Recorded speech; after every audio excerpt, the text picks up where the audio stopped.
सोचिए एक ऐसे इंसान के बारे में जिसने भारत को परमाणु शक्ति तो दी, लेकिन जिसके पास खुद का एक टेलीविजन तक नहीं था। ये कहानी है डॉक्टर एपीजे अब्दुल कलाम की, एक ऐसे जीवन की जो विरोधाभासों से भरा हुआ था। चलिए इस पहेली को थोड़ा और समझते हैं। एक तरफ तो वो थे भारत के मिसाइल मैन, जिन्होंने देश के परमाणु कार्यक्रम की नींव रखी, और वहीं दूसरी तरफ एक ऐसा इंसान जो वीणा बजाता था, शाकाहारी था और बेहद सादगी से जीता था। तो सवाल ये उठता है कि आखिर ये कैसे मुमकिन है कि एक ही व्यक्ति के अंदर इतनी शक्ति और इतनी सादगी एक साथ मौजूद हो। तो इस महान व्यक्तित्व के विरोधाभास की जड़ें आखिर हैं कहाँ?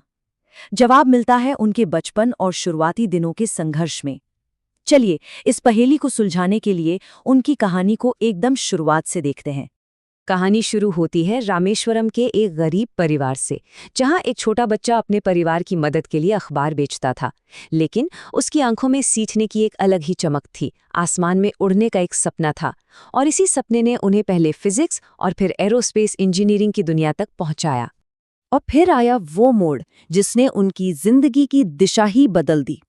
फाइटर पायलट बनने का सपना बस एक कदम दूर था, पर वो चूक गए। इंडियन एयरफोर्स में जगह सिर्फ 8 थी और उनकी रैंक आई 9वीं, बस एक रैंक का फासला। और इसी एक घटना ने भारत का भविष्य बदल दिया। पायलट बनने का सपना तो टूट गया, पर शायद किस्मत को कुछ और ही मंजूर था। एक ऐसा मिशन जो सिर्फ उनकी नहीं बल्कि पूरे भारत की तकदीर बदलने वाला था।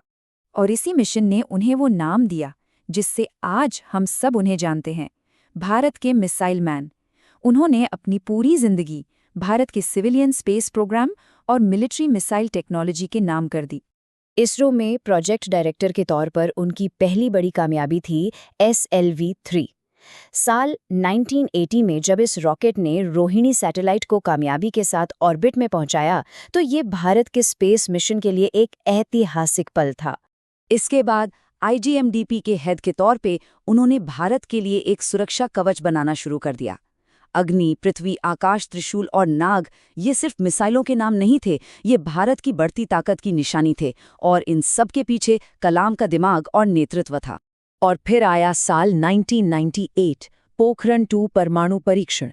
इस मिशन में उनका रोल सिर्फ एक साइंटिस्ट का नहीं था, बल्कि उन्होंने इसे ऑर्गेनाइज करने से लेकर तकनीकी और राजनीतिक स्तर पर भी एक बहुत ही जरूरी भूमिका निभाई, जिसने भारत को एक न्यूक्लियर पावर बना दिया।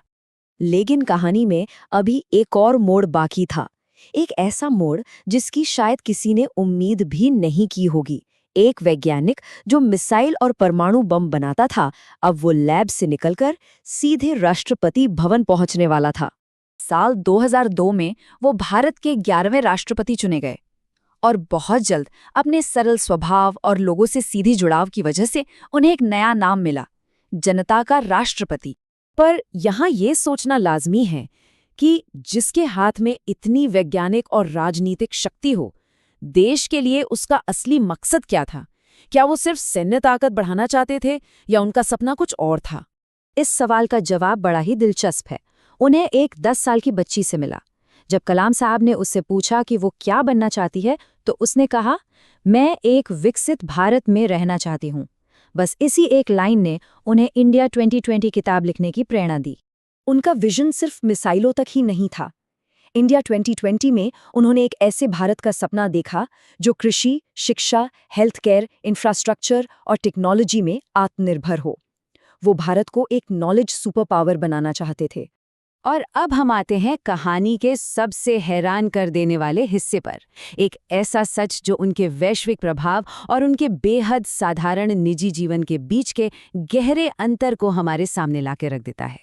सोचिए, एक इंसान जो देश को परमाणु शक्ति और मिसाइलों से लैस कर सकता है, वो अपने पीछे क्या छोड़कर जाएगा? कोई बड़ी जायदाद, बैंक बैलेंस या कुछ और? यकीन करना मुश्किल है, लेकिन उनकी कुल जमा पूंजी बस इतनी थी। कुछ किताबें, एक वीणा, कुछ जोड़ी कपड़े, एक CD प्लेयर और एक लैपटॉप। बस ये उनके सार्वजनिक जीवन की महानता और निजी जीवन की सादगी का सबसे बड़ा सबूत है। उन्होंने कोई वसीयत तक नहीं लिखी थी।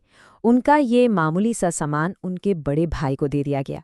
ये दिखाता है कि भौतिक चीज़ों से उन्हें कोई लगाव नहीं था, क्योंकि उनकी असली विरासत, उनकी असली दौलत ये सामान नहीं था, बल्कि वो सोच और प्रेरणा थी जो उन्होंने करोड़ों लोगों के दिलों में जगाई। एक ऐसी विरासत जो आज भी जिंदा है। 27 जुलाई 2015, 83 साल की उम्र में डॉक्टर कलाम IIM शिलांग में स्टूडेंट्स को लेक्चर दे रहे थे जब वो अचानक गिर पड़े और उनका निधन हो गया। वो आखिरी सांस तक वही करते रहे जिसके लिए वो जिए, सिखाना और प्रेरित करना। उनका पूरा जीवन छात्रों को समर्पित था और शायद इसीलिए उनके जन्मदिन 15 अक्टूबर को विश्व छात्र दिवस के रूप में मनाया जाता है। ये दिखाता है कि छात्र और शिक्षा उनके दिल के कितने करीब थे और यही उनकी सबसे बड़ी, सबसे स्थायी विरासत है। और जाते जाते वो हमारे लिए एक मंत्र छोड़ गए, सपने देखो, सपने देखो, सपने देखो। सपने विचारों में बदलते हैं और विचार कर्म में। ये एक ऐसी विरासत है जो आने वाली पीढ़ियों को हमेशा याद दिलाएगी कि असली ताकत सादगी में और सपनों को हकीकत में बदलने में है।